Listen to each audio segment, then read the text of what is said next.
and welcome to the Arcus Help channel. In today's video, we'll be taking a quick look at how to remove a recurring schedule.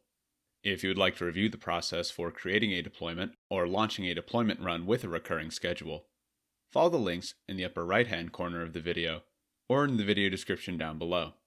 Now, to remove an existing or expired recurring schedule, find a scheduled deployment run, and from the Run's Overview page, click this link here, which will take you to the deployment. And on the Deployments Overview page, select the Settings tab, and under Recurring Schedules, you will see the existing or expired recurring schedules. So click the X button next to the recurring schedule that you would like to remove, and that should take care of it.